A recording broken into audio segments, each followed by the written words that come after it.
What's going on, Fight fans? This is Capital Combat. The name says it all. I'm Rob Jarrell, and this is my recap to yesterday's boxing action, which occurred on Showtime. If you were watching Showtime on YouTube, you saw Carl Frampton versus Luke Jackson, and also Tyson Fury taking on Francisco Pineda. And then also on ESPN, we had Jesse Hart taking off of Mike. Can't really pronounce his name. Mike Gavronsky. And heavyweight, Brian Jennings taking on German super heavyweight, is just a big dude, Alexander Dimitrenko.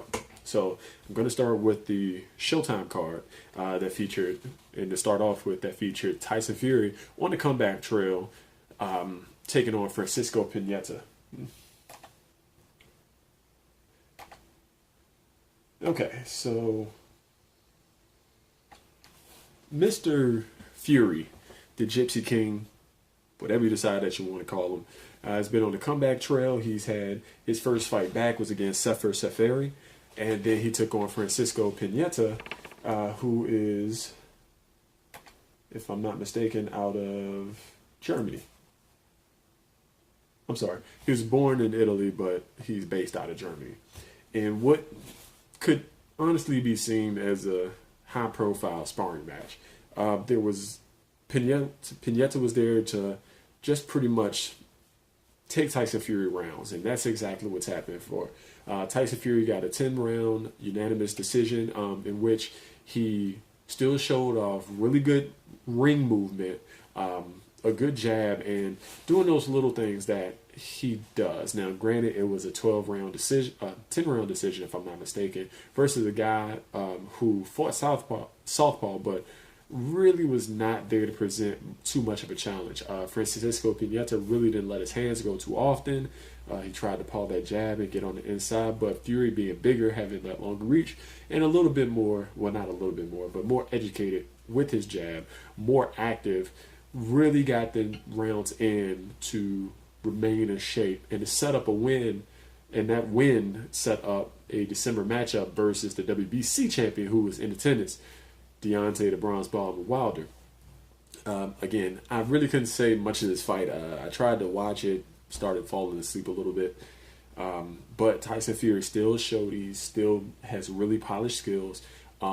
Shooting that jab, maintaining ring generalship, and when he gets on the inside, I think he's a little bit underrated because he will still maintain a little bit of space and shoot very subtle, short shots, especially to the body, which he did quite a bit against Pineda. But it remains to be seen how he fights someone that is much more active in a Deontay Wilder or Anthony Joshua.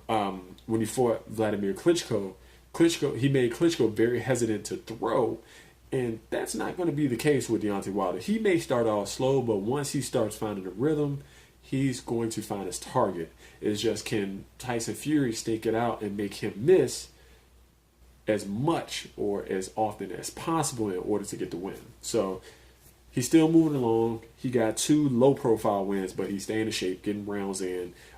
Looked much better than he did in his last fight. He looked much more... Let's just say he looks in much better shape. He's not going to look like a chiseled Adonis whatsoever. And then on to the main event. This event was in Belfast, Ireland. Then we had 2 Belfast guys, and the WBO interim champ, Carl Frampton, taking on undefeated, well, not anymore, but undefeated Luke Jackson out of Australia, if I'm not mistaken. And I could be wrong. I've been wrong before. Yeah, he's out of Australia. We know what Carl Frampton did. He's approaching a Hall of Fame resume.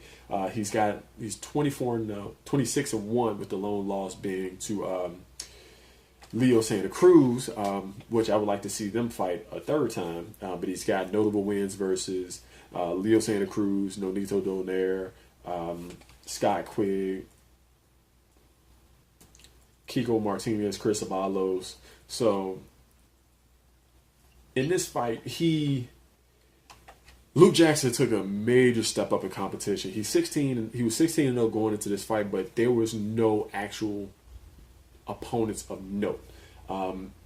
and he looked like the much smaller guy, or he looked like the smaller guy in this fight, where even though they have him listed at an inch taller than Frampton, but his style, his position was a lot smaller. He did that kind of hunched over style, and he's a tough guy, but he's only got 7 KOs and 16 wins, and that's not good, especially against a guy like Frampton, who has basically been in firefights versus guys who are much harder punchers. Not only that, but he looked bigger in the ring. He was much faster, and he was a much harder puncher than Luke Jackson.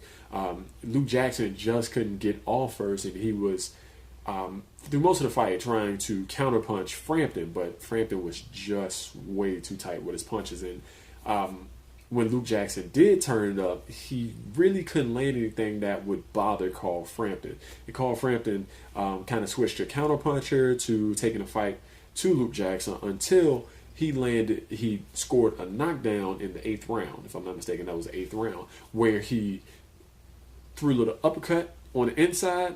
What it did is it opened Luke Jackson up to throw a left hook, but as soon as he threw it, Carl Frampton stayed low and threw one right to the solar plexus, and it had that delayed reaction, sent Luke Jackson down.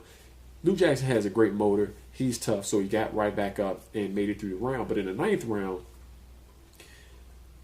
it was more the same. Carl Frampton had pretty much wore down Luke Jackson throughout the fight. Again, much crisper, and he got on the inside where he landed, if I'm not mistaken, a right hand and then a right hook to the body, which sent Jackson down again. Jackson, being the person that he is, the fighter that he is, got right back up, but he was much more worse for wear, and his corner threw in the towel intelligently. So Carl Frampton did what he had to do in front of the hometown crowd, and this set up a fight with the current, I want to say, IBF champ. Gotta go to the old trusty computer.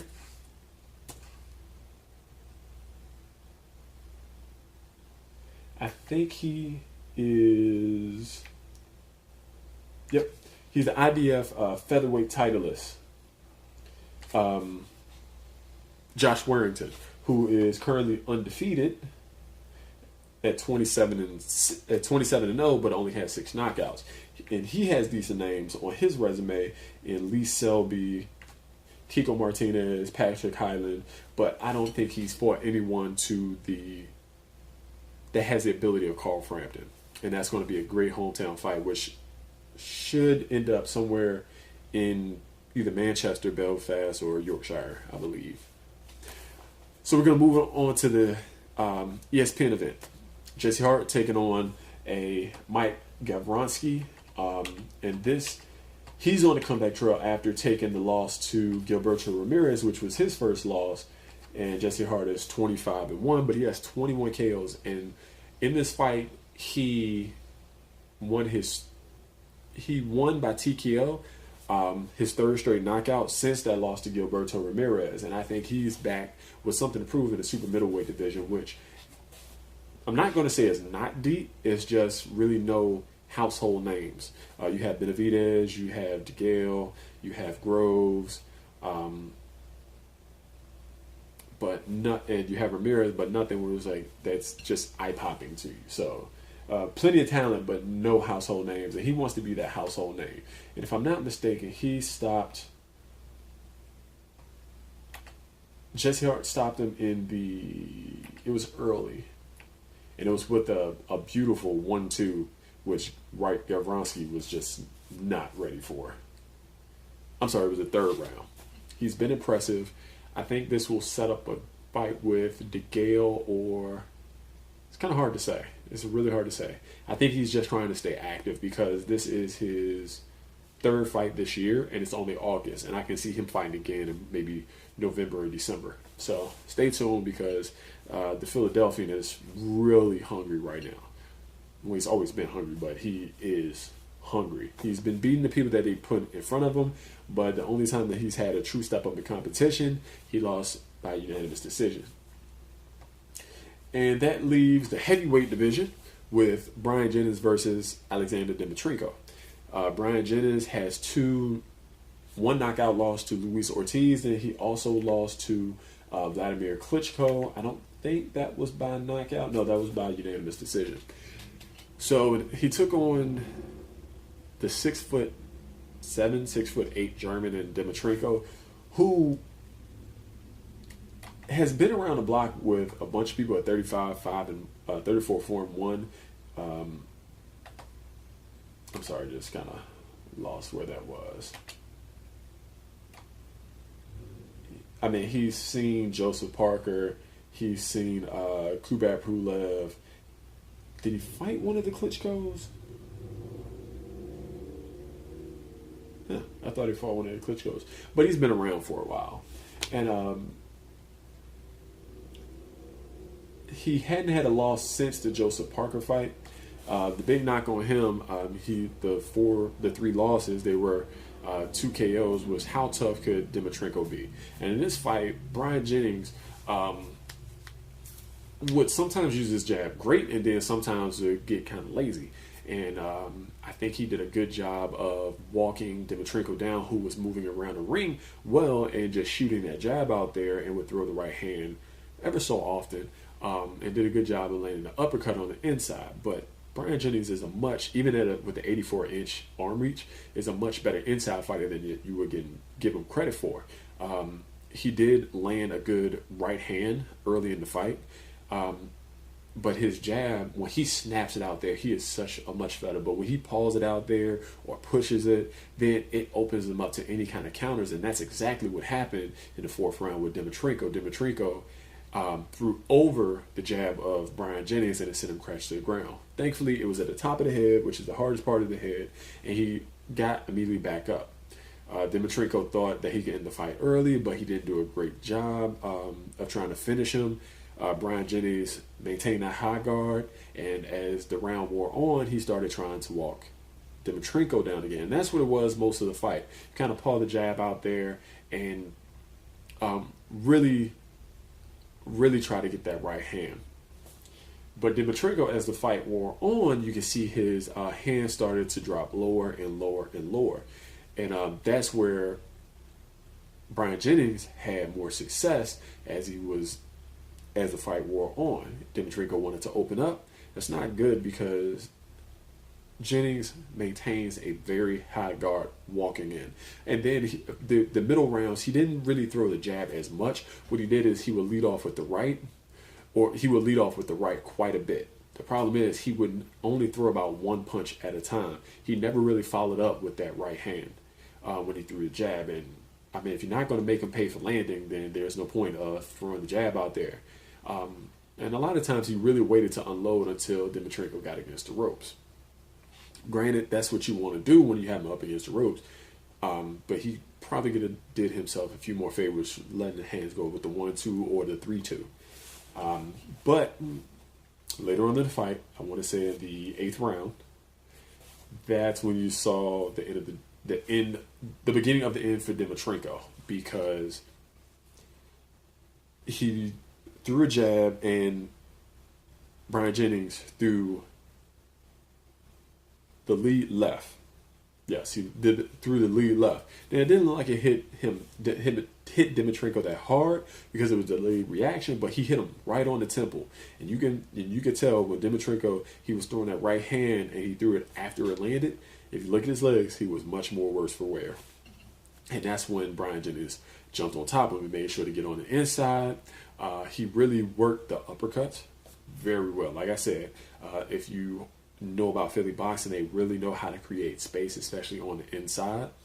And Dimitrenko made it through the round. It was the second round because, it was the 9th round because Brian Jennings came right back. He landed several good left hooks, and he was able to continuously push Dimitrenko against the ropes. And they pretty much ended the fight with 2 uppercuts that Brian Jennings landed on the inside that sent him crashing down, and it was called off by the referee. Dimitrenko called bullshit. He said it was a bad stoppage. Nah, bro, you got knocked down once in that round again. It's 3 knockdowns. Or was it 2? It was either 2 knockdowns in 8 or 2 knockdowns in 9. But whatever it was, the the longer that fight would have gone, had he got up, he would have continued to get beat on by a very physically strong Brian Jennings, who maintains his level of fitness to the utmost. If you can say anything else about Brian Jennings, I mean, he's not the most polished boxer. He doesn't have quite that bouncy movement. He's more of a walk you down type dude.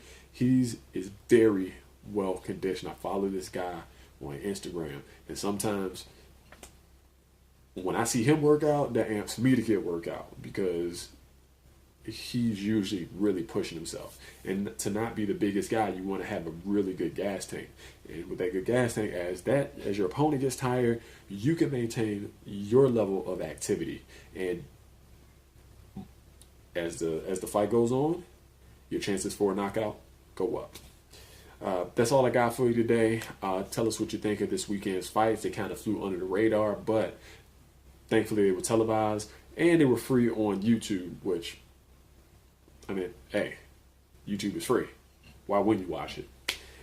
Comment down below. Tell us what you think. Tell us what you think about the following fights. So who do you think these guys are going to fight next? Hit the subscribe button. Become part of the Capital Combat family. Share with your friends. And until next time, fight on. This is round one, and you've already lost. They don't seem to see that everything we've done is coming.